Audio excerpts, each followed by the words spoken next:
lagi berlindung padanya. Mari bersorak, akan bersorak-sorak, akan bersorak-sorak. Bersyukurlah kepada Tuhan, sebab Dia baik, bahwasanya untuk selamanya kasih setianya. Bersyukurlah kepada Tuhan, sebab Dia baik, bahwasanya untuk selamanya kasih setianya.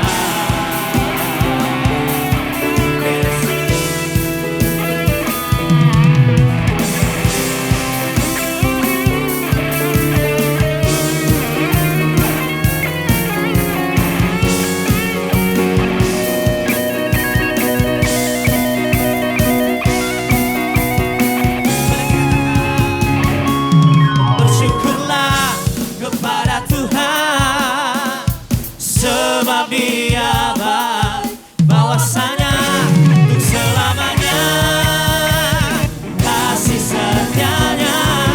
Bersyukurlah kepada Tuhan, sebab Dia baik, bahwasanya untuk selamanya kasih setianya. Bersyukurlah kepada Tuhan, sebab Dia baik, bahwasanya untuk selamanya kasih setianya. Bersyukurlah kepada Tuhan, sebab Dia baik, bahwasanya untuk selamanya kasih setianya. Bahwasanya untuk selamanya, bahwasanya untuk selamanya, bahwasanya untuk selamanya kasih setianya. Bersyukurlah. Biar kita lebih lagi bersorak bagi Tuhan, sebab kasih setianya sungguh nyata dalam hidup kita.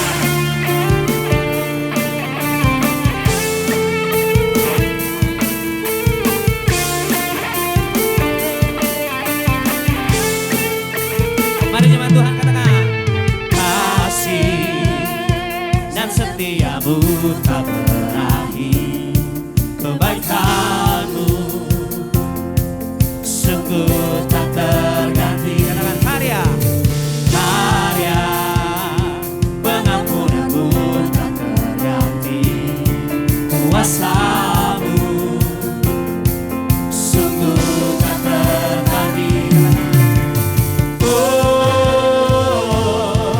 Terpuji namamu,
bagi Tuhan. Sebab tak ada kuasa yang lebih besar selain dari kuasa-Nya di tempat ini.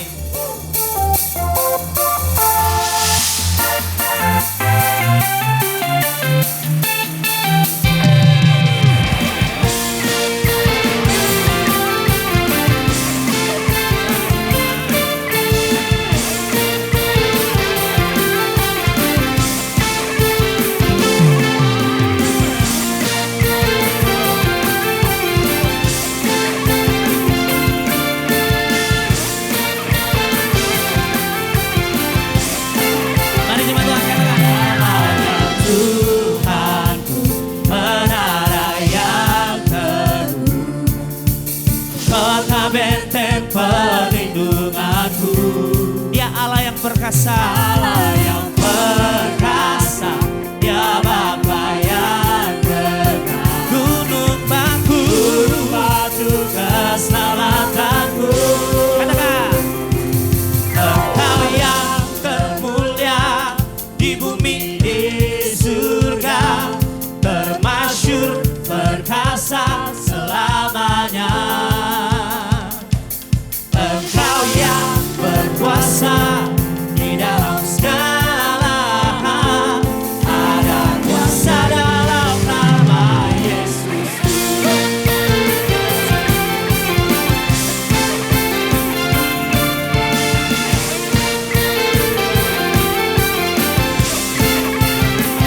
Namanya Tuhan, menara yang teguh, kota benteng perlindunganku.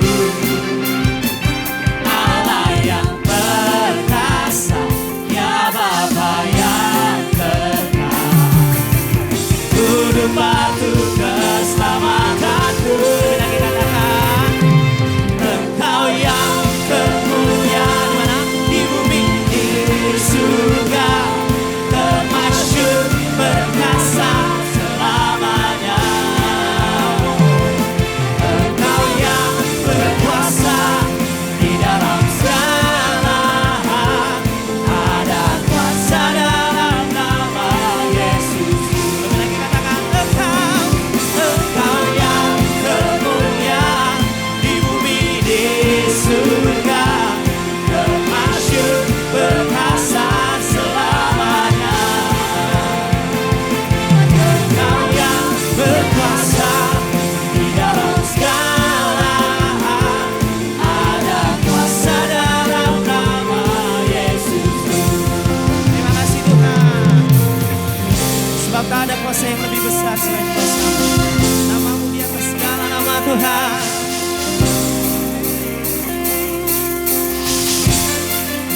Katakan, Nama di atas segala nama, nama yang telah membebaskanku. Segala kuasa tunduk pada nama itu, Yesus Tuhan segala Tuhan. Nama di atas segala nama,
kasih Yesus, terima kasih Tuhan. Jemaat Tuhan dipersilakan untuk duduk kembali.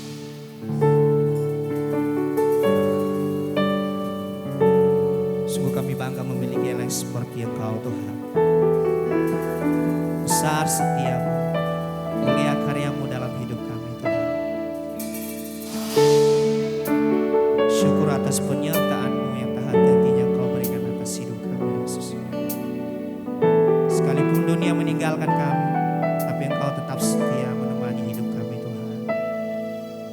Walau dunia berubah, namun kasih-Mu Tuhan tetap sama di hidupku.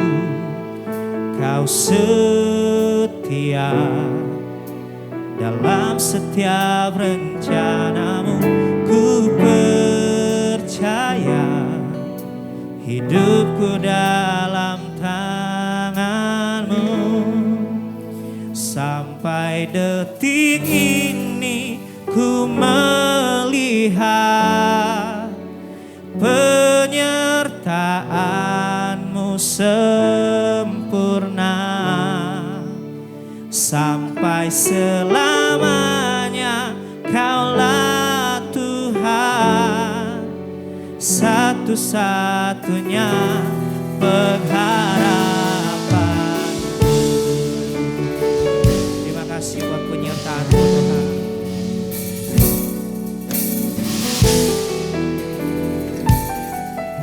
Lebih lagi katakan dengan iman-Mu.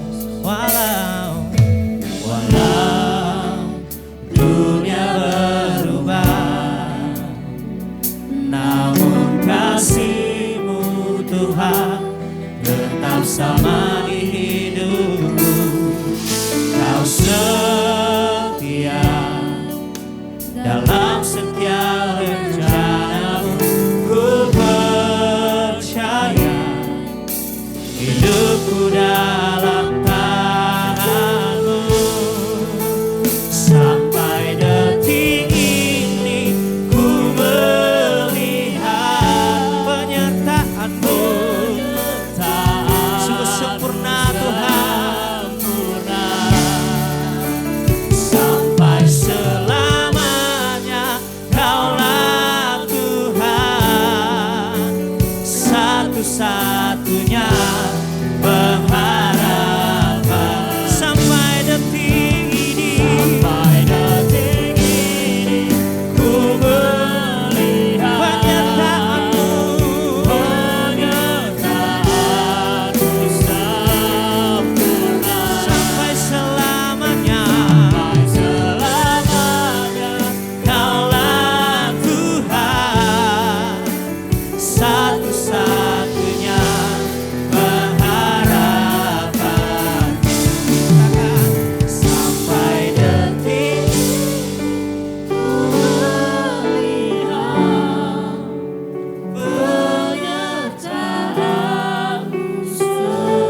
sampai selamanya. Sungguh Kau Tuhan, Kau satu-satunya pengharapan kami, satunya pengharapanku.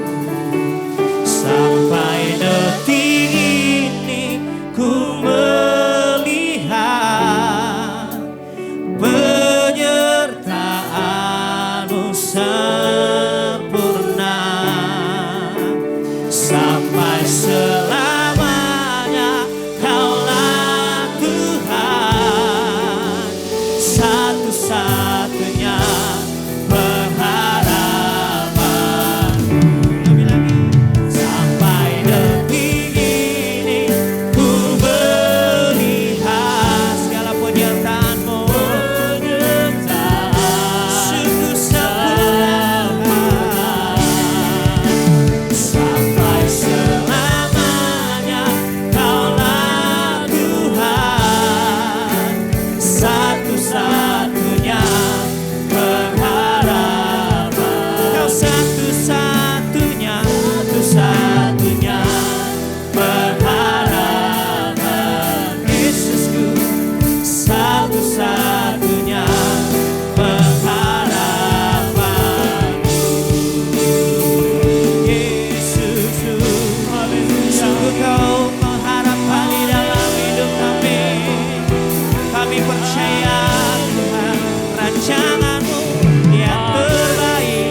buat penyertaan-Mu. Kau baik, Terima kasih Tuhan atas kasih setia-Mu, atas kebaikan-Mu di dalam hidup kami. Yesus, haleluya, kami mau naikkan syukur kami, haleluya. kami mau menaikkan pujian kami, Mazmur baru bagi-Mu Tuhan. Sebab Kau Bapa yang termulia, Kau Bapa yang termulia, Yesus.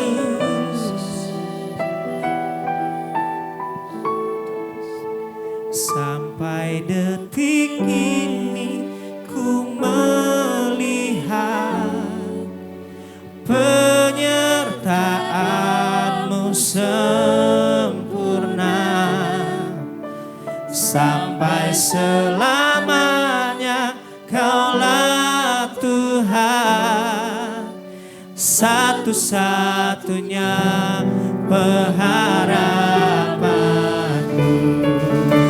Sampai detik ini ku melihat penyertaan-Mu sempurna, sampai selamanya Kaulah Tuhan, satu-satunya pengharapanku.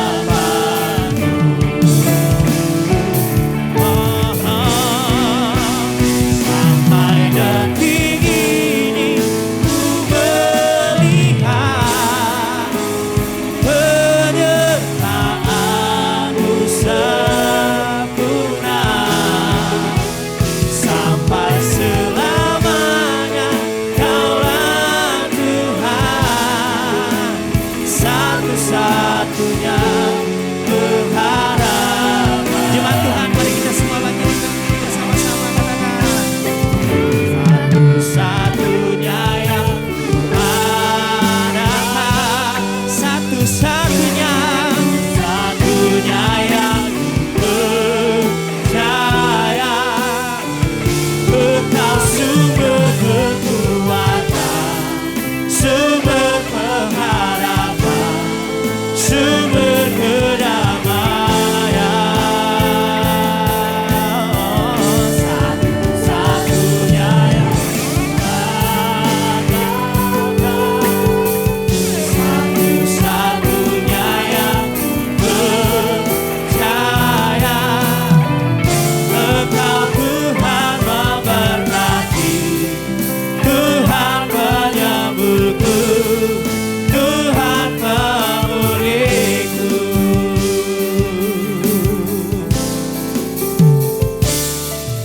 Engkau Tuhan yang setia, waktumu selalu yang terbaik. Engkau Tuhan sandaranku, dan ku hanya kan berharap padamu. Satu-satunya yang ku andalkan, satu-satunya yang ku percaya. Engkau sumber kekuatan, sumber pengharapan, sumber kedamaian.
percaya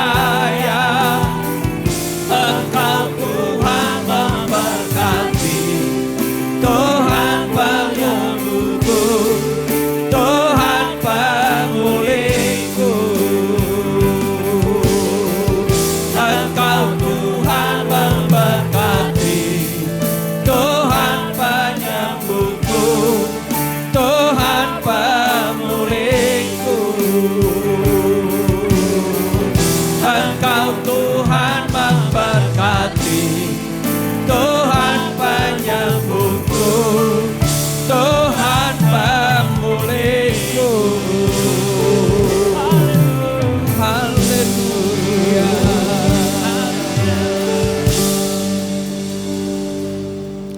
Sungguh satu-satunya yang memulihkan dan menyembuhkan hidup kami dengan setia, yaitu Yesus Kristus yang telah mentahirkan kami dengan darah-Mu yang tercurah di kayu salib, dan dengan tubuh-Mu yang telah terpecah-pecah.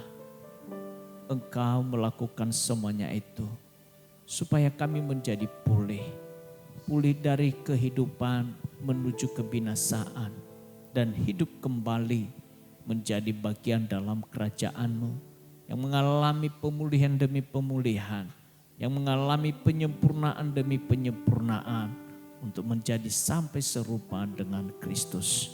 Waktunya Tuhan berbicara kepada kami saat ini.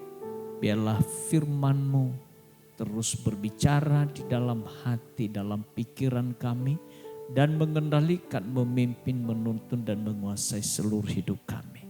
Tuhan, waktu-Mu berbicara bagi kami memberi telinga, hati, dan pikiran untuk semuanya itu. Dalam nama Tuhan Yesus kami berdoa.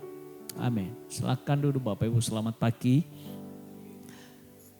Bapak Ibu yang dikasihi Kristus, tak terasa waktu kita sudah tiba, hampir tinggal 2 bulan lagi kita akan mengakhiri tahun 2025 ini.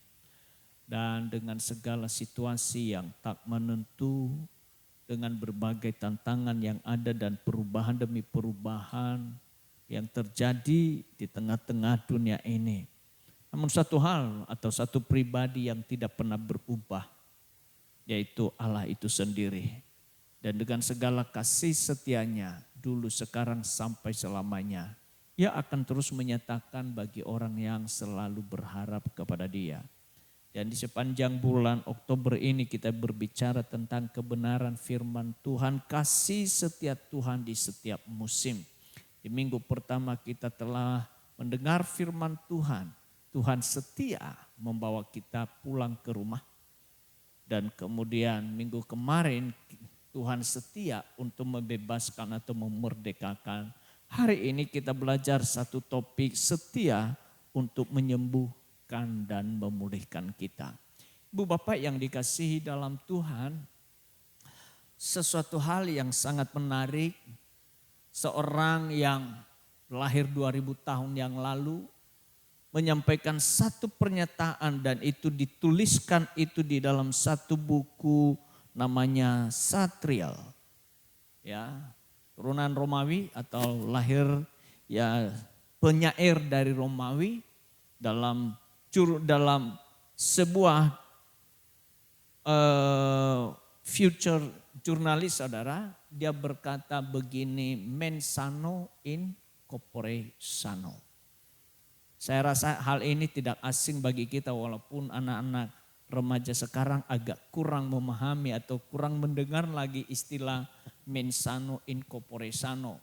Dan itu sejak pada waktu saya SD, SMP, SMA masih ada namanya SKJ. Ya, apa itu SKJ?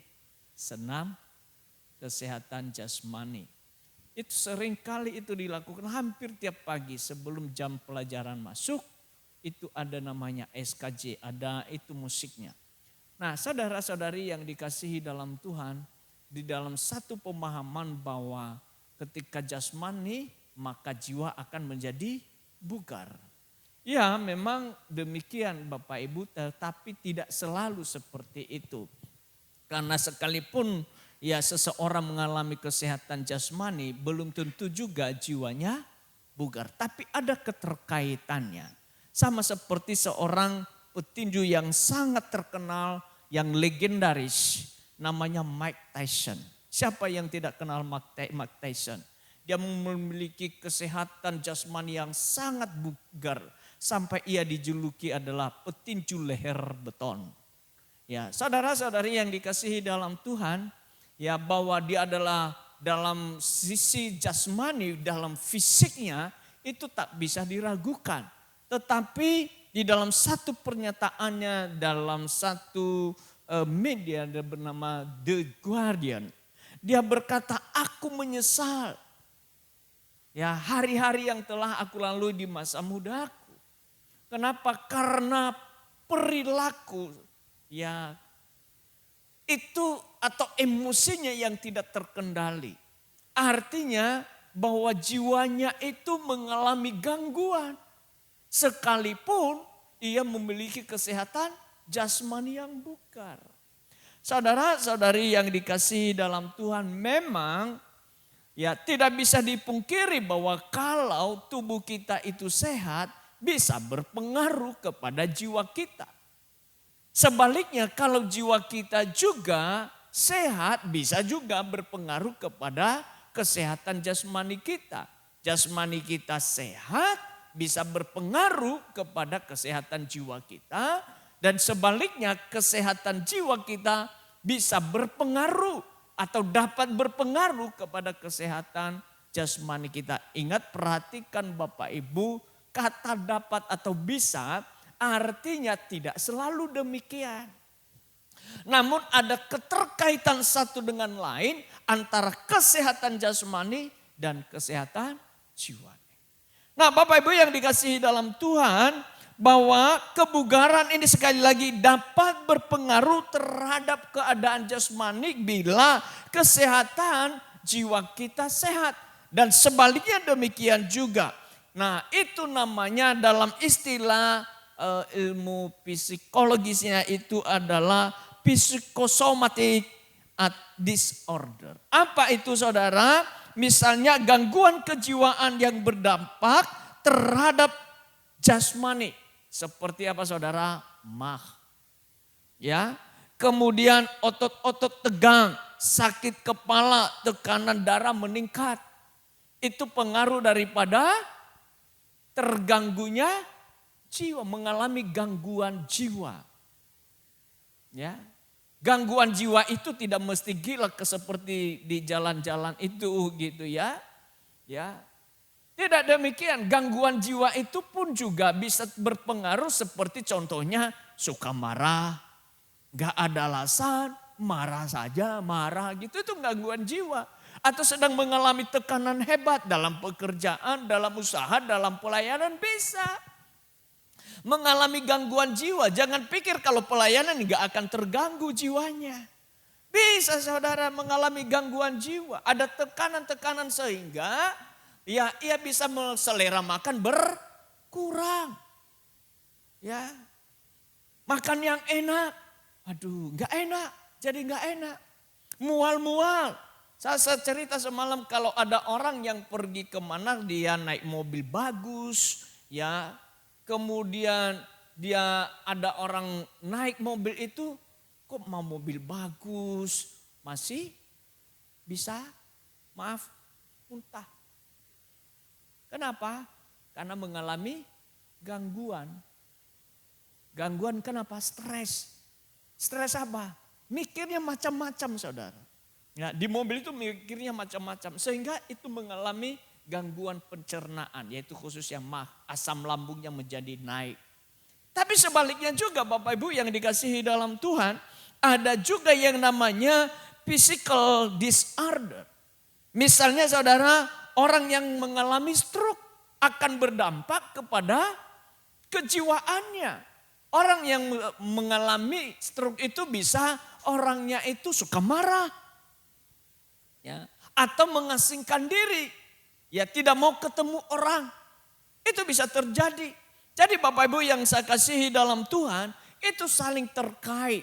ya, bisa saling terkait antara kebugaran jasmani dengan kebugaran kejiwaan, dan kejiwaan, kesehatan kebugaran kejiwaan itu akan terkait juga, akan bisa berhubungan dengan kesehatan daripada jasmani. Nah, saudara-saudari yang dikasihi dalam Tuhan, di dalam Alkitab itu di Mazmur 107, di sana kita bisa menemukan bagaimana anugerah Tuhan turun atas orang yang hidup mengalami kebugaran-kebugaran tadi, yang sedang mengalami gangguan-gangguan kesehatan jasmani dan kesehatan jiwa tadi. Ya.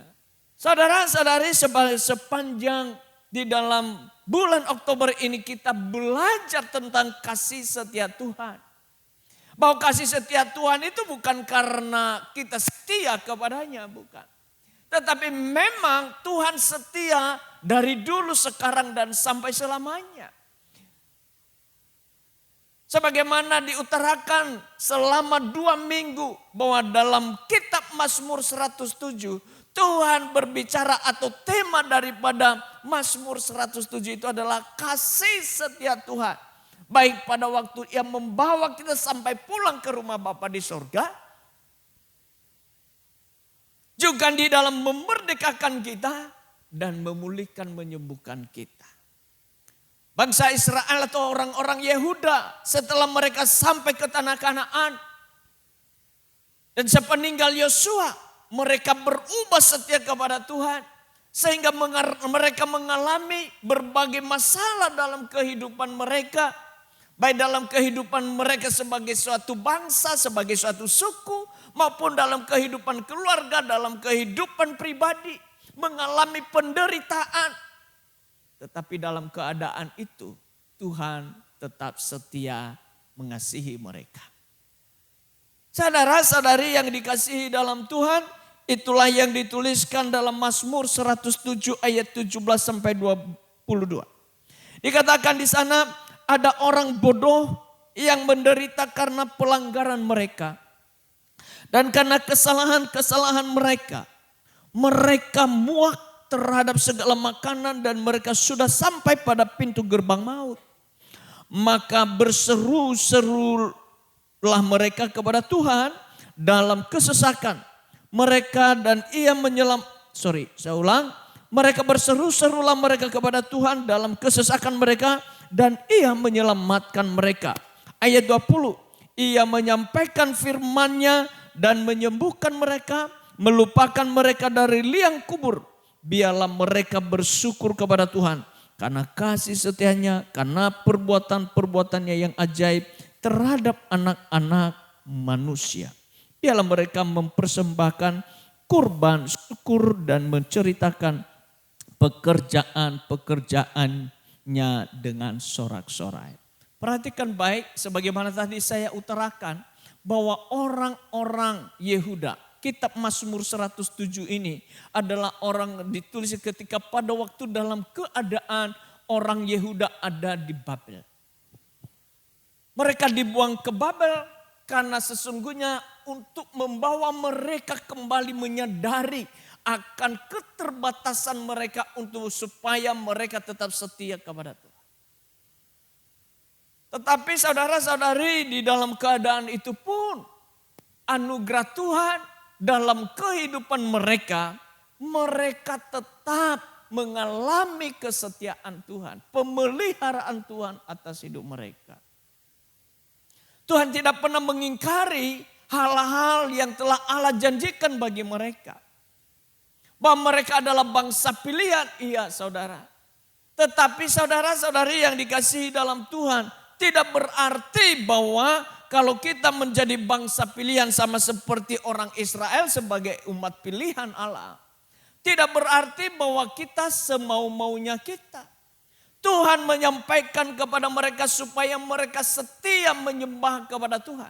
Tetapi apa yang mereka lakukan ketika mereka sampai dari perjalanan dari Mesir sampai ke tanah Kanaan, ya, bahkan sesudah sampai tanah Kanaan pun Tuhan pelihara mereka, Tuhan telah berikan mereka segala hal-hal yang indah dan baik. mereka suka berubah setia untuk mengikut Tuhan. Bapak Ibu yang dikasihi dalam Tuhan, kita bisa melihat di sana kasih setia Tuhan itu bukan karena kita layak menerimanya. Bukan. Tetapi itu merupakan anugerah Tuhan di dalam kehidupan kita. Bukan karena kebaikan kita, tetapi karena kesetiaan Tuhan yang tidak pernah berubah, bahwa Dia adalah Allah yang baik. Karenanya saudara-saudari, kalau kita melihat di sana anugerah itu, ya respon kita terhadap anugerah itu adalah menerima iman dan dengan penuh kerendahan hati. Demikian juga dalam kasih setia Tuhan bagi kita. Kita menerima responnya dengan penuh kerendahan hati sehingga kita dapat mengalami pemulihan demi pemulihan dalam kehidupan kita. Wujud daripada kerendahan hati itu Bapak Ibu yang dikasihi dalam Tuhan. Dikatakan di sana ayat yang pertama, di ayat yang ke-17. Ada orang bodoh yang menderita karena pelanggaran mereka dan karena kesalahan-kesalahan mereka. Saudara menyadari bahwa kita tidak lepas daripada kesalahan. Kita tidak lepas dari keterbatasan, kekurangan, dan lain sebagainya. Memang saudara-saudari, sakit penyakit itu tidak semelulu karena melanggar firman Tuhan. Tidak. Tetapi ada kalanya kalau kita menyadari bahwa hal itu kita mengintrospeksi diri kita. Kalau kita tahu bahwa itu adalah faktor daripada penyimpangan kita ada kepada kebenaran firman Tuhan. Maka tidak bisa dipungkiri ada konsekuensi dari itu semua. Salah satunya adalah ketidaksehatan jasmani. Yang berakibat kepada ketidaksehatan jiwanya kita. Oleh karenanya saudara-saudari yang dikasihi dalam Tuhan, kalau kita menerima anugerah Tuhan atau Tuhan itu setia kepada kita, maka respon yang sesungguhnya supaya kita terus mengalami pemulihan, baik pemulihan jiwa kita maupun pemulihan tubuh kita.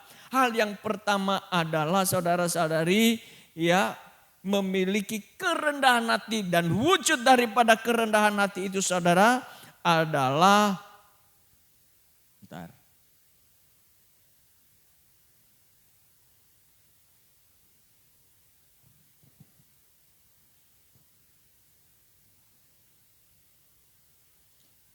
mengakui akar dari masalah yang sesungguhnya. Kenapa kita mengalami masalah? Mengapa kita mengalami persoalan? Mengapa kita menjadi sakit? Kita mesti tahu akar masalah dan kita harus akui. Dalam Yakobus mengatakan, hendaknya lah engkau saling mengaku dosa. Supaya engkau sembuh. Sebab doa orang benar bila dengan yakin didoakan ia menjadi. Ya. Saudara-saudari yang dikasihi dalam Tuhan. Mengakui akar persoalan. Seringkali orang kalau mengalami satu masalah. Apa yang terjadi Bapak Ibu yang dikasihi dalam Tuhan? Bukan menyadari bahwa dia adalah salah. Pribadinya lah yang salah. Tetapi justru mencari kambing hitam. Oleh faktor kegagalan yang sedang dialami. Oleh faktor sakit yang sedang dialami. Ya, seringkali orang berkata, Tuhan mengizinkan saya ini sakit darah tinggi. Tidak saudara, jangan-jangan saudara darah tinggi itu muncul karena apa? Jangan-jangan saudara mengalami pengumpalan darah, ya, kekentalan darah, dan akhirnya gula makin naik karena tidak jaga apa saudara? Jaga mulut.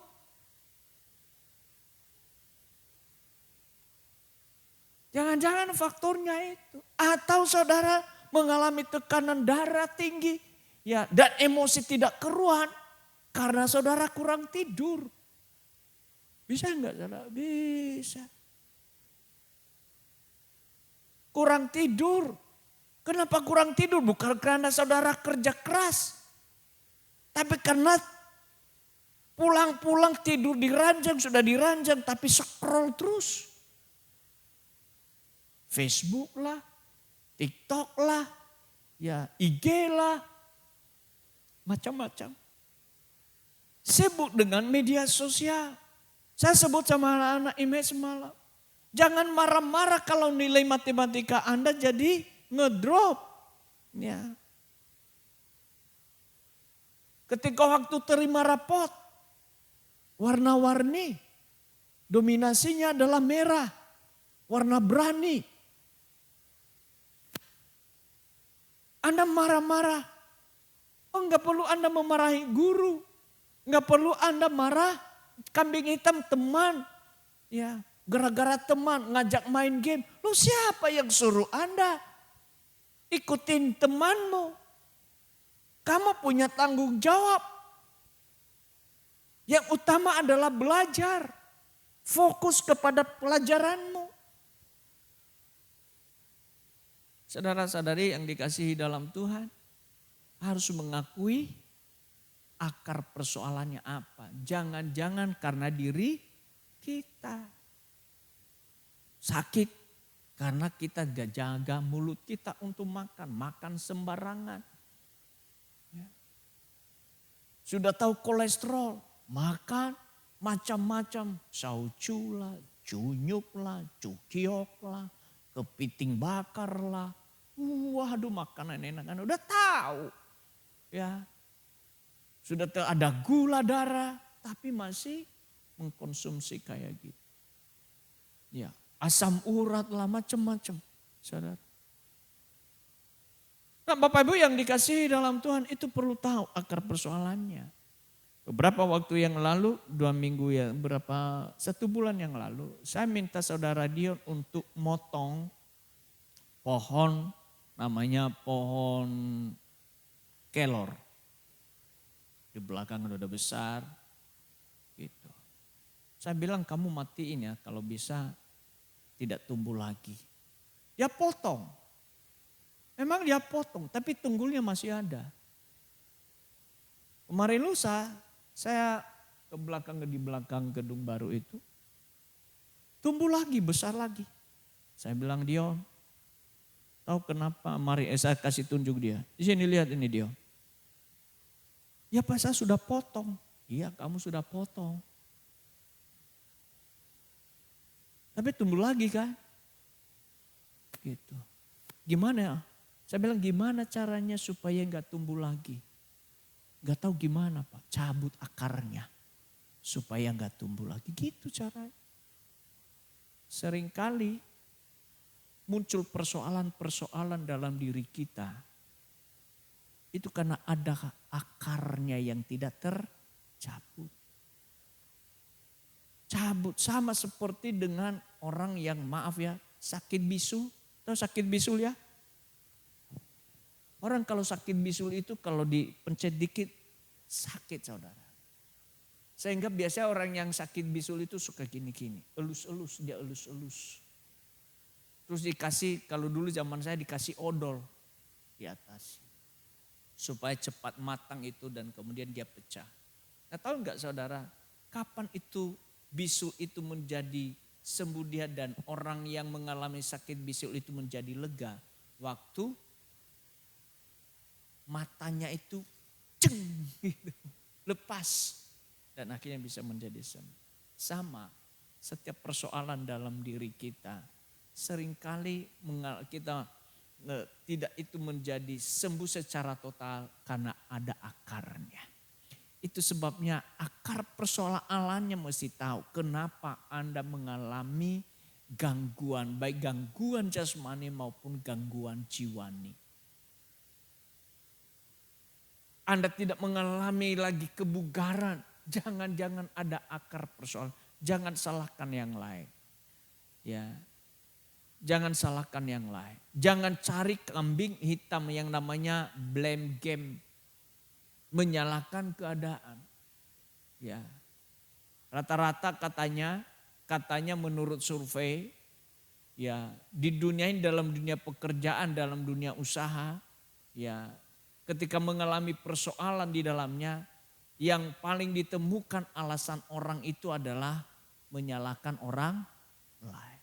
Bukan melihat pada diri sendiri, mencari akar persoalannya ada apa. Nah, Bapak Ibu yang dikasihi dalam Tuhan, itu sebabnya dikatakan begini ayat yang ke-17 itu, ada orang bodoh yang menderita karena pelanggaran mereka. Ya, dan karena kesalahan-kesalahan mereka. Lalu dikatakan ayat 18, mereka muak terhadap segala makanan dan mereka sudah sampai pada pintu gerbang maut. Ya, ternyata ada kaitan kepada satu kesalahan yang dibuat untuk kesehatan jasmani. Pelanggaran firman Tuhan itu akan berdampak kepada kesehatan jasmani dan jiwani. Oleh karenanya Bapak Ibu yang dikasihi dalam Tuhan, sekali lagi saya ulang, dapat berpengaruh kepada kesehatan jasmani dan jiwani. Sehingga muncul, pertama dikatakan mereka ayat 18, mereka muak terhadap segala makanan. Segala makanan seperti enak saudara, enak sama enak kan beda ya. Mirip-mirip tapi sesuatu beda, bermakna yang berbeda. Enak itu sudah gak ada selera makan lagi. Sementara kalau enak punya selera makan, ingin melahapnya. Nah seringkali itu jangan-jangan saudara kalau muncul atau mulai timbul selera makan Anda berkurang. Jangan-jangan Anda sedang mengalami gangguan kesehatan. Dan bisa itu terjadi karena ada pelanggaran-pelanggaran yang tidak menuruti firman Tuhan. Nah Pak, saudara-saudari yang dikasihi dalam Tuhan, ya, apabila akan masalah tidak bersedia diakui dan dibersihkan, maka masalah tersebut akan terulang kembali di masa yang akan datang. Ya, agar seseorang bersedia mengakui akar dari masalah yang sedang ia hadapi, maka yang ia perlukan adalah kerendahan hati. Saya nggak tahu saudara cerita ini, tapi Mi 21 Mi 10 hari ini. Saya mendapatkan WA Bapak Ibu yang dikasihi dalam Tuhan. Dia pamit, lalu saya ngomong, semoga bertumbuh di tempat yang baru. Lalu dia berkata begini, 1 hari kemudian baru dia jawab, ya Pak, saya belum kemana-mana. Ya, karena saya pandang semua sama saja. Ya, yang saya percaya sekarang adalah alam semesta.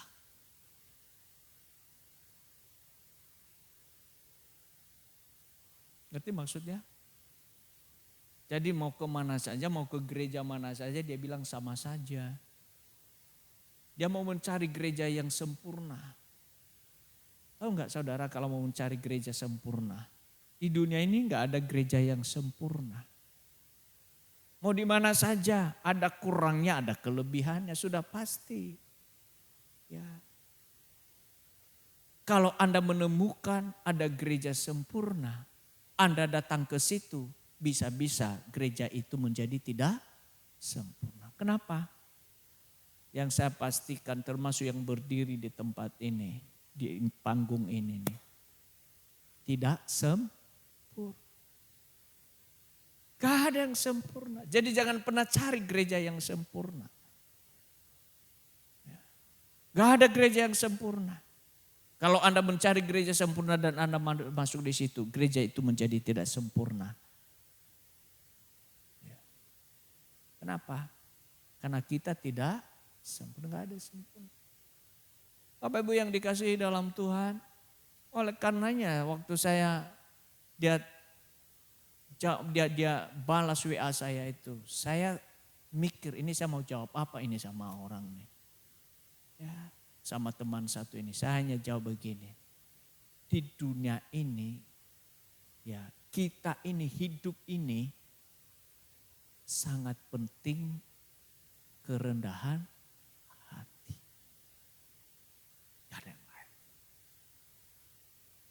Dan wujud kerendahan hati itu adalah mengakui akar persoalan. Saudara harus mengaku akar persoalannya. Lihat pada diri kita dulu. Bapak Ibu yang dikasihi dalam Tuhan. Itu sebabnya saudara-saudari yang dikasihi dalam Tuhan, kalau kita menemukan persoalan-persoalan dalam kehidupan kita, termasuk kesehatan jasmani dan jiwani, jangan salahkan orang lain dulu. Jangan salahkan keadaan dulu, tapi lihat jangan-jangan akar persoalannya itu ada pada diri sendiri. Iya, cari itu saudara. Ya, saudara yang kasih hal itu lazim ya, sekali lagi bahwa perilaku yang seringkali menyalahkan orang lain itu namanya blame game. Blame game. Ada satu teman. Teman satu ini begini.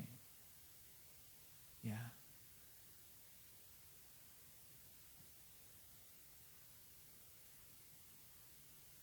Selalu bertengkar dengan orang lain. Selalu. Dan sepertinya dia tidak ada yang cocok dengan dia. Awalnya akrab. Lama-lama bertengkar. Cari teman lain lagi. Akrab. Bertengkar lagi. Cari lagi yang lain. Akrab. Sampai saya bilang begini. Dia ngomong ke saya. Pak, orang ini enggak bisa di itu. Saya bilang kan kamu sudah akrab dengan dia. Aduh, saya baru tahu dia. Wah gini, macam-macam lah. Saya ngomong, dalam hati saya, kalau semua orang gak cocok, yang tidak cocok itu siapa?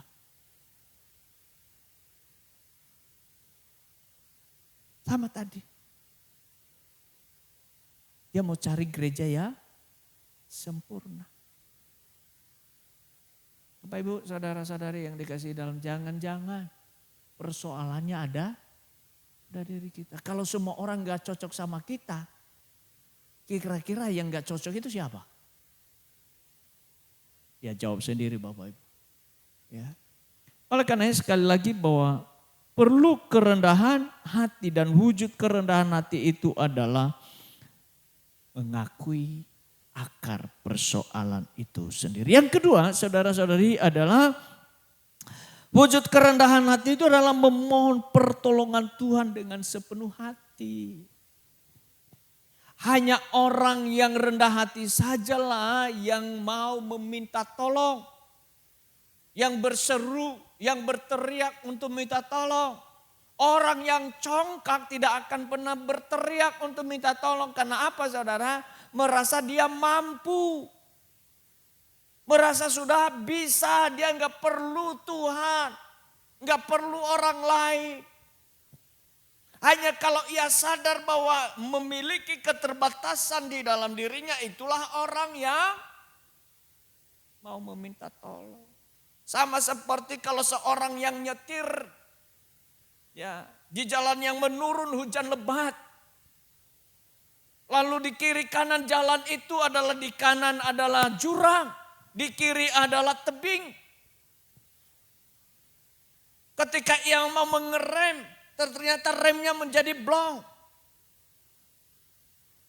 Lalu dia mikir, kalau aku banting ke kanan, itu akan masuk jurang. Kalau aku banting ke kiri, ya sudahlah lebih baik banting ke kiri. Waktu dia mau banting ke kiri, ternyata setirnya patah. Lalu akhirnya mobil itu merosot terperosot masuk ke jurang. Kira-kira kalau dia masuk jurang, dia berteriak enggak? Dia pasti berteriak begini, Tuhan tolong aku. Ini saudara, kalau orang sudah menyadari akan keterbatasannya, kekurangannya, nggak perlu ikut seminar doa. Dia ikut seminar doa dulu, baru dia berminta tolong. Enggak, saudara. Dia nggak perlu belajar dulu cara berdoa, enggak. Waktu orang itu sudah masuk jurang, nggak ada lagi pertolongan, dia Tuhan tolong aku. Sebenarnya demikian hidup kita, saudara. Dia nggak akan pernah basa-basi, saudara. Jadi kalau dia meminta pertolongan itu dengan kesungguhan hati. Ya.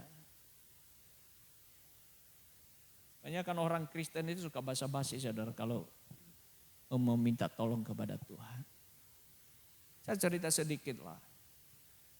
Tahu apa yang terjadi dalam bulan Oktober ini? Pertolongan Tuhan yang luar biasa dalam kehidupan kita, dalam bergereja, dalam pembangunan. Saya merasa, saya meyakini hal itu adalah karena kesungguhan kita di dalam meminta kepada Tuhan. Hampir tiap pagi, tiap hari kita berdoa. Khususnya waktu hari Selasa pagi, Kamis pagi, dan Jumat malam. Kita berdoa supaya Tuhan tolong kita untuk memenuhi kebutuhan daripada pembangunan. Yang sesungguhnya kita tidak mampu. Kesadaran kita bahwa kita enggak punya apa-apa.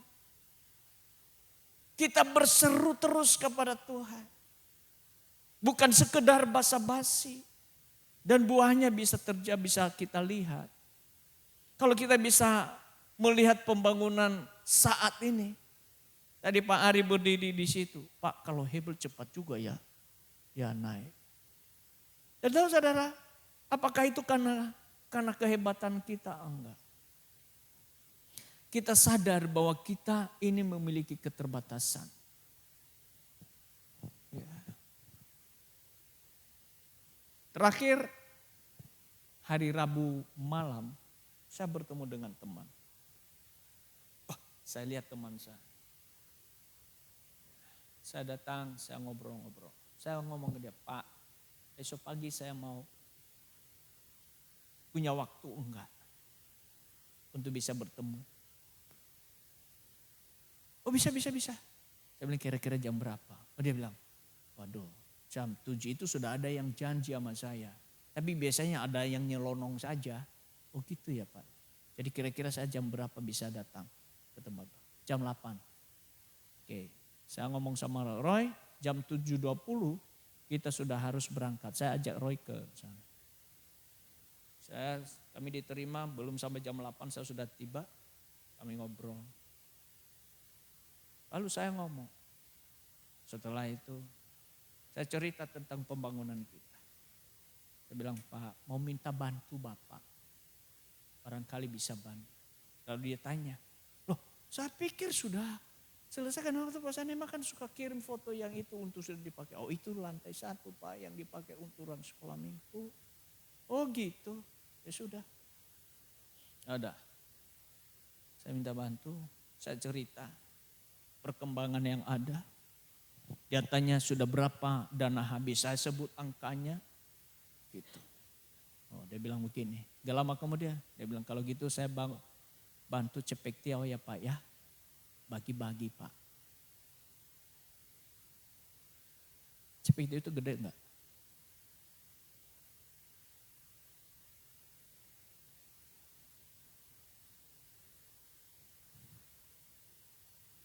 Dia bilang gak usah pakai proposal.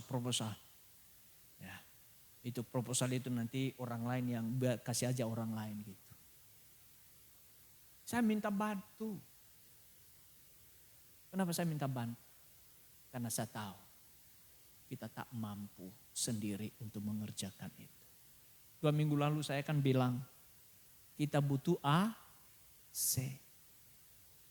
Kita butuh AC itu senilai 200 juta ya apa enggak ya? 200 juta. Uang dari mana? Tapi Tuhan punya cara menolong kita. Kita tidak berhenti untuk minta tolong sama Tuhan. Juga sama orang-orang yang memang kita nggak berharap. Tapi kita rendah hati minta tolong, minta bantu. Bapak Ibu kan bisa juga bercerita kan. Minta bantu Pak, kalau saya bisa bantu. Enggak apa-apa orang kalau dia bantu ya puji Tuhan, enggak dibantu juga enggak apa-apa. Tapi jangan berharap kepada dia. Gitu. Kasih saudara. Kapan dikirim itu Pak Angga? Kapan yang dikirim? Sudah ditransfer lah? Oh kemarin lusa. Dapat cepek tiaw. Saya bisa beli AC 4 biji. Ya betul ya Pak Angga. Pak Angga sudah beli kabel. Ya saudara-saudara itu minta tolong. Perlu kita minta tolong. Ada lagi yang sudah janji sama saya. Sapek tiaw. Ya saya juga minta bantu Bapak Ibu. Enggak diam saya. Nah apa maksud saya saudara? Kita menyadari akan keterbatasan kita. Kekurangan. Ayat 19 begini. Maka berseru-serulah mereka kepada Tuhan dalam kesesakan mereka. Ya. Dan ia menyelamatkan mereka dari kesusahan mereka. Ayat 20. Ia menyampaikan firman-Nya dan menyembuhkan mereka, meluputkan mereka dari liang kubur. Ya, berseru-seru bukan hanya berseru-seru. Artinya apa saudara? Serius. Bukan basa-basi. Meminta tolong itu wujud daripada kerendahan hati. Ya. Saudara-saudari yang dikasihi dalam Tuhan, saya berharap bahwa kalau kita dalam masa-masa yang kesusahan, kesulitan, pertama kita sadar bahwa kita butuh pertolongan. Dan gak usah diajari gimana cara menolong. Ya berseru aja kepada Tuhan. Tuhan tolong. Datang kepada Tuhan. Makanya kalau ada saya mendengar, ada yang berkata, iya itu gak cocok kepada saya. Gak sesuai dengan saya. Saya rasa ini ada salah faham ini. Bukan karena gak cocok. Saudara gak cocok. Bukan. Tetapi sesungguhnya saudara datang untuk merendahkan hati bahwa ini adalah Tuhan sedang mengajari saya. Sama kalau hari Selasa dan Kamis ada yang ngomong gak cocok dengan saya. Iya saudara memang gak cocok dengan Anda karena Anda memberontak.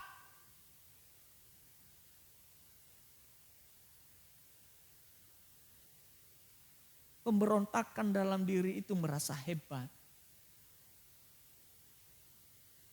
Sehingga Anda gak cocok. Sesungguhnya kalau Anda menundukkan diri pada otoritas Allah. Yang namanya firman Tuhan pasti cocok-cocok aja. Amin. Doa itu cocok-cocok aja. Memuji Tuhan itu cocok-cocok aja. Mau siapa saja yang memuji Tuhan, cara dia memuji Tuhan sepanjang ia adalah menyanyi untuk Tuhan. Anda cocok-cocok aja. Kenapa? Karena sikap hati Anda kepada Tuhan. Menghormati dia, menyadari akan kesadaran keterbatasan Anda. Ya. Itu sebabnya Bapak Ibu yang dikasihi dalam Tuhan, saya mengajak Anda untuk meminta pertolongan serius kepada Tuhan. Apapun keadaan yang sedang kalah. Tahu kenapa saya mengajak? Saya menyadari sejak kami hadir di sini. Dari tahun 2005. Bulan September tanggal 25 September. Dan sejak kami pelayanan di sini.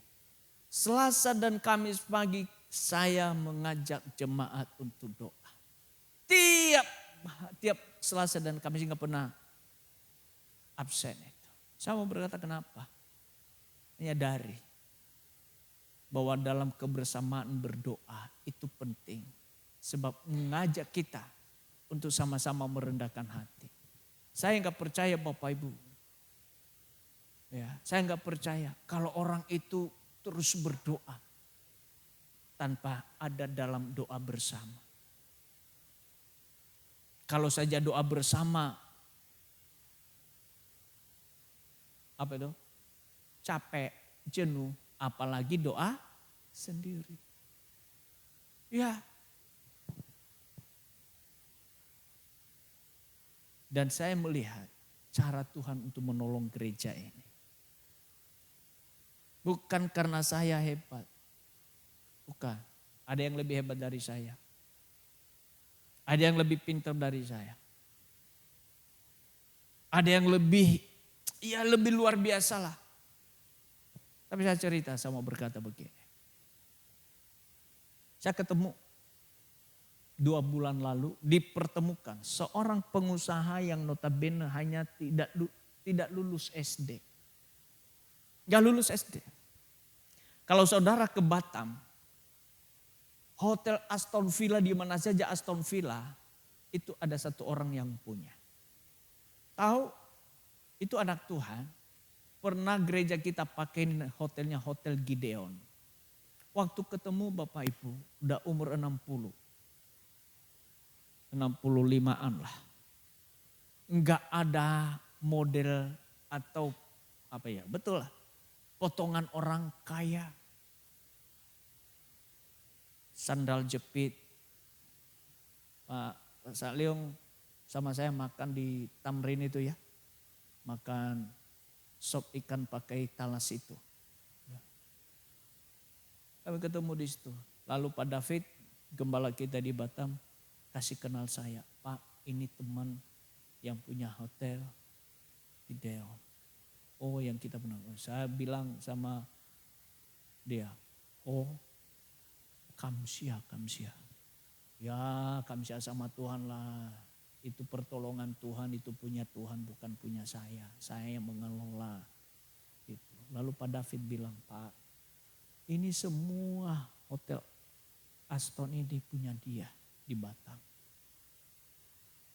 Enggak tamat SD, tapi yang bekerja ke dia siapa saudara? Banyak S3, doktor. Yang pinter S3 atau yang enggak tamat SD itu? Coba, yang pinter, yang S3 atau yang enggak tamat SD itu? Hah? Yang enggak tamat SD? Salah. Yang pinter adalah, ya pasti S3 dong. Ya enggak? Betul enggak? Ya kan? Yang S3 kan? Yang pintar kan? Iya dong.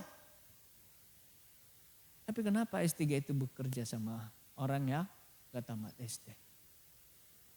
Ngerti enggak? Bilang orang bodoh. Tapi karena dia berseru-seru kepada Tuhan. Tuhan tolong dia. Hikmat Tuhan lah. Bukan karena kepintaran manusia. Tapi karena hikmat Tuhan lah yang membuat orang menjadi dapat membuat keputusan yang tepat dan benar. Itu saudara. Jadi jangan mengandalkan kekuatan. Kita menjadi congkak, kita hebat, kita pikir kita orang hebat. Orang pinter, punya gelar sana sini. Ya sampai menjadi esteller. Gitu. Saya nggak mengatakan anak, saya ngomong sama ini macam, bukan saya mengajarin Anda nggak sekolah. Anda sekolah setinggi-tingginya, berjejer gelar bagus. Tapi miliki kerendahan hati gitu saudara. Supaya Tuhan berikan hikmat. Ya, dan selalu minta tolong, minta bantu sama Tuhan. Poin ketiga. Wujud daripada kerendahan hati adalah mensyukuri kasih setia Tuhan yang telah dialami. Ya saudara. Wujud kerendahan hati yang membuka pintu pemulihan adalah mensyukuri kasih setia Tuhan yang telah dialami. Pemulihan bersifat berkelanjutan dan bukan pemulihan yang kemudian akan diikuti dengan keruntuhan kembali. Atau yang bersifat jatuh bangun. Sama dengan bangsa Israel itu saudara. Ya. Tuhan tolong mereka, berkati mereka. Mereka tidak berubah setia. Ya. Coba sirkulus kehidupan orang-orang Israel setelah orang-orang Yehuda. Ya. Bangsa Kanaan menyerbu dan menduduki negeri mereka. Akibat daripada ketidaksetiaan. Tolong saya diikuti. Akibat ketidaksetiaan mereka terus. Dikatakan di situ ayat yang ke-20 saudara. 21. Biarlah mereka bersyukur kepada Tuhan karena kasih setianya. Karena perbuatan-perbuatan yang ajaib terhadap anak-anak manusia.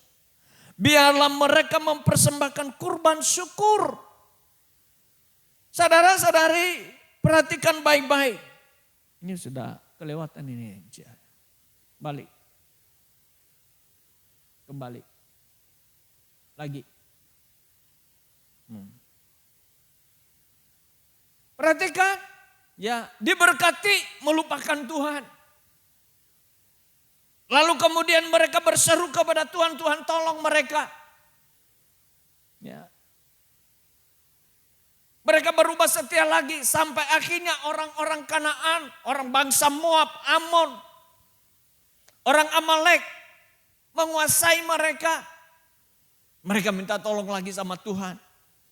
Ya. Umat Tuhan mengalami penindasan sampai dibuang ke Babel. Kemudian sadar berseru lagi kepada Tuhan dan memohon pertolongan Tuhan. Tuhan tolong lagi mereka. Kemudian Tuhan membangkitkan para hakim-hakim, Deborah, Yefta, Simson, Samgar. Tuhan tolong. Begitu terus kehidupan bangsa Israel. Nah saudara-saudari, seringkali banyak orang Kristen model begitu. Waktu lagi susah, datang kepada Tuhan minta tolong. Menjerit kepada Tuhan, Tuhan tolong. Berubah lagi. Ya. Datang lagi kepada Tuhan. Itu bukan mensyukuri kebaikan Tuhan. Justru pada waktu kita sudah mengalami pemulihan Tuhan. Mengalami pertolongan Tuhan. Sesungguhnya kita mensyukuri dengan apa saudara? Setia.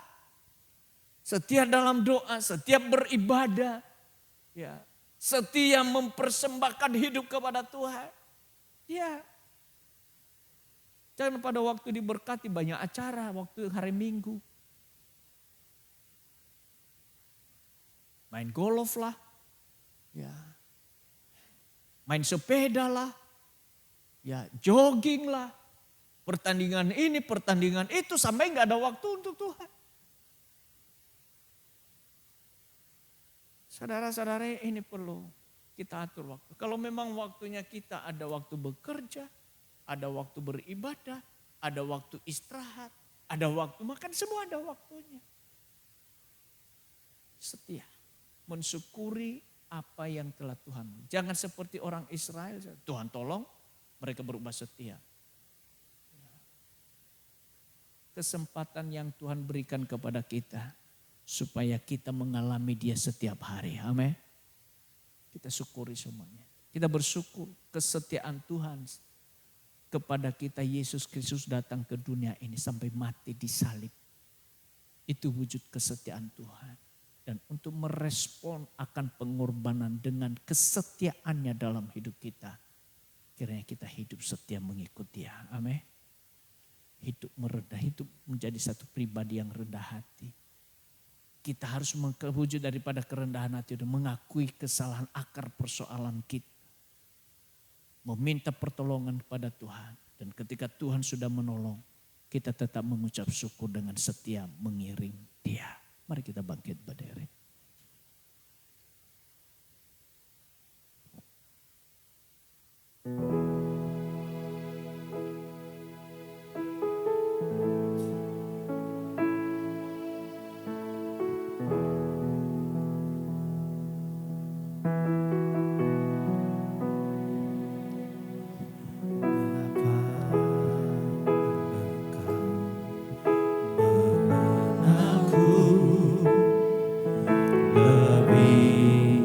Dari siapapun Engkau tahu ceritaku dan isi hatiku.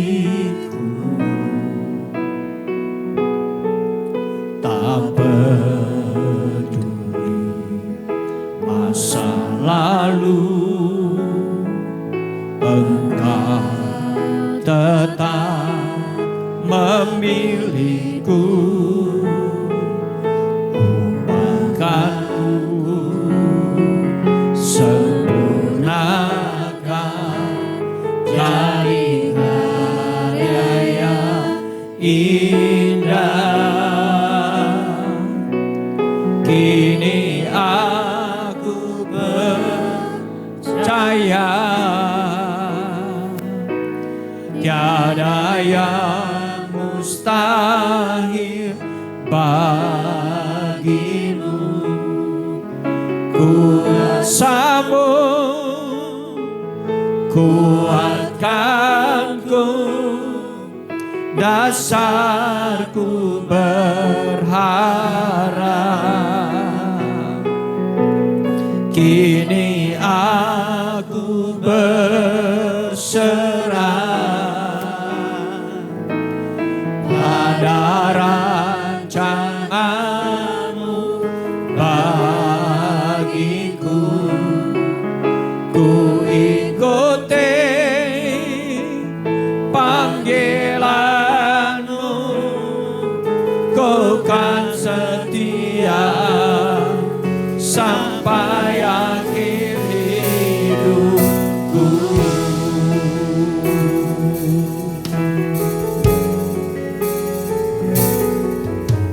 Apa Engkau mengenalku lebih dari siapapun?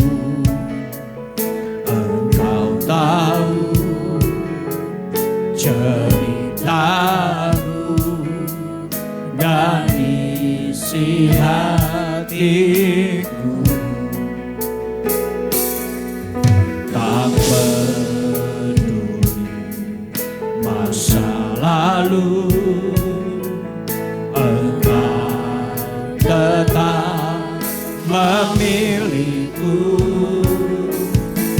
Ubahkanku sempurnakan jadi karya yang indah. Kini aku percaya pada yang mustahil bagimu. Kuasamu kuatkanku, dasarku berharap. Kini aku berserah pada rancanganmu bagiku. Ku ikuti panggilanmu, Kau kan setia sampai akhir hidupku.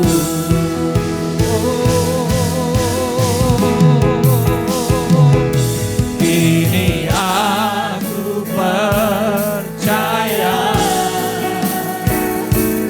pada yang mustahil bagimu.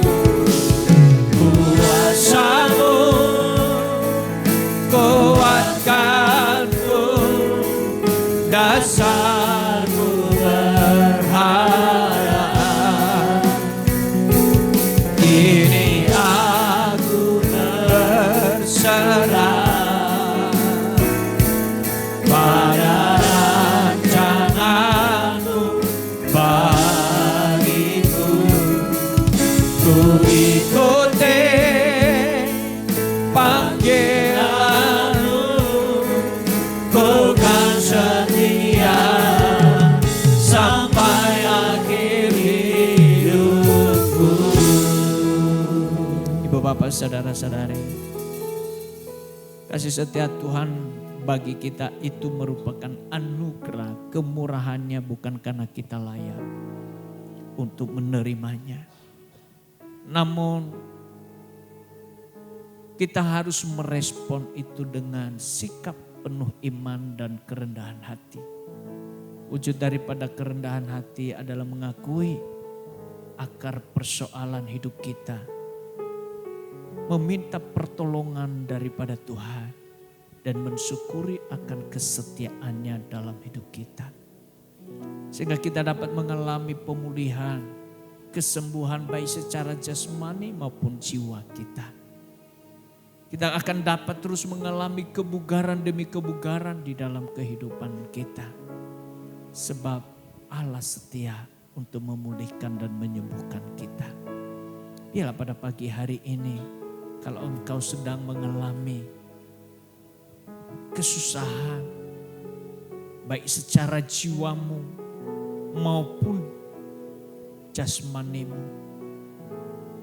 Bila engkau datang dengan kerendahan hati, sikap rendah hati engkau tunjukkan bagi Dia. Engkau minta pertolongannya dan cari persoalan kenapa sampai itu terjadi dalam hidupmu. Dan akui itu di hadapan Tuhan. Pagi hari ini kalau engkau mengalami gangguan kesehatan, gangguan kejiwaanmu, engkau mengalami tekanan-tekanan dalam jiwamu. Bila engkau datang kepada Dia pagi hari ini, ambil waktu teduh sejenak. Tangan kirimu engkau taruh di atas dadamu dan engkau angkat tangan kananmu. Tanda berserahmu kepada Dia dan meminta pertolongan untuk Dia.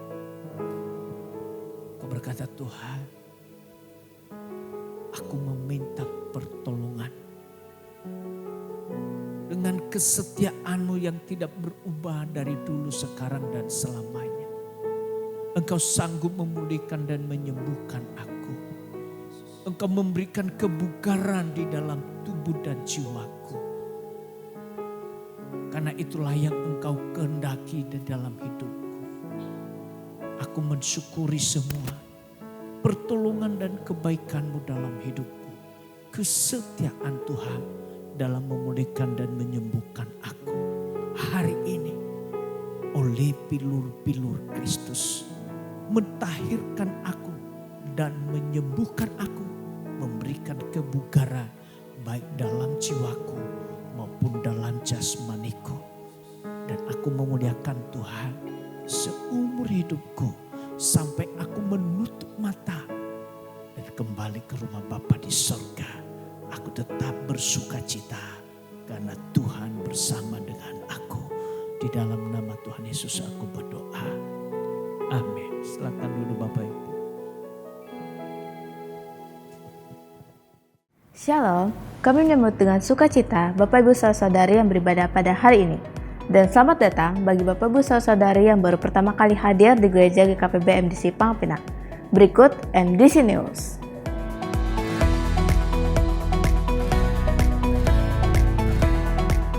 Ibadah ucapan syukur HUT GKPB MDC Pangpinang diadakan pada tanggal 26 Oktober 2025 dan disertai dengan donor darah.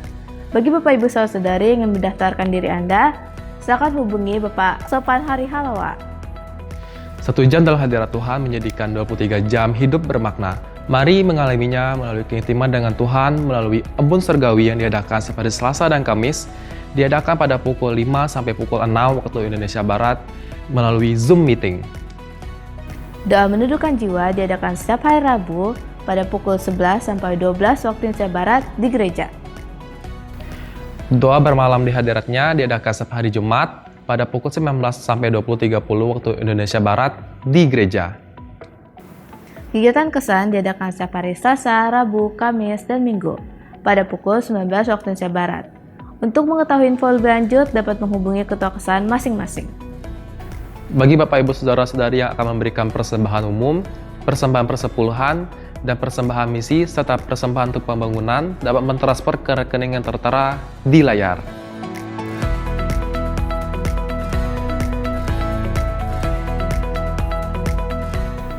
Untuk mengetahui info lebih lanjut tentang Gereja GKPB MDC Pangpinang, Bapak Ibu Saudara-saudari dapat follow akun Facebook dan Instagram GKPB MDC Pangpinang. atau mensubscribe akun YouTube GKPB MDC Pangpinang. Demikian info tentang Gereja GKPB MDC Pangpinang. Sampai jumpa minggu depan. Tuhan Yesus memberkati.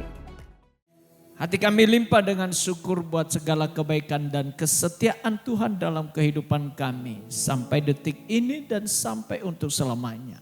Kasih setiamu tak pernah berubah dalam hidup kami. Dalam setiap musim Engkau selalu hadir bagi kami. Terima kasih kami telah diberi waktu kesempatan untuk beribadah di pagi hari ini. Dan kami akan kembali ke rumah kami masing-masing dan melanjutkan aktivitas kami. Kami percaya tangan Tuhan selalu terulur untuk menopang dan menolong kami. Engkau memberkati kehidupan kami dan Engkau terus menyatakan kemuliaan-Mu dari waktu ke waktu bagi kami. Itu sebabnya sebelum kami mengakhiri ibadah ini, kami mengarahkan seluruh hidup kami kepada-Mu dan mengangkat kedua belah tangan kami. Pulanglah dan bawalah berkat dari Allah Bapa yang mengasihi Engkau dalam Kristus Yesus Tuhan kita. Dan di dalam persekutuan Roh Kudus menyertai, memimpin dan menuntun langkah demi langkahmu. Sehingga apapun yang Engkau buat, dibuat Engkau berhasil dan beruntung. Tuhan memberkati Engkau dan melindungi Engkau. Tuhan menyinari Engkau dengan wajahnya dan memberikan Engkau kasih karunia-Nya. Tuhan menghadapkan wajahnya kepadamu dan memberikan Engkau damai sejahtera. Hari ini sampai untuk selamanya. Di dalam nama Tuhan Yesus Kristus yang diberkati, Tuhan berkata bersama. Amin. Selamat pagi, Tuhan berkati.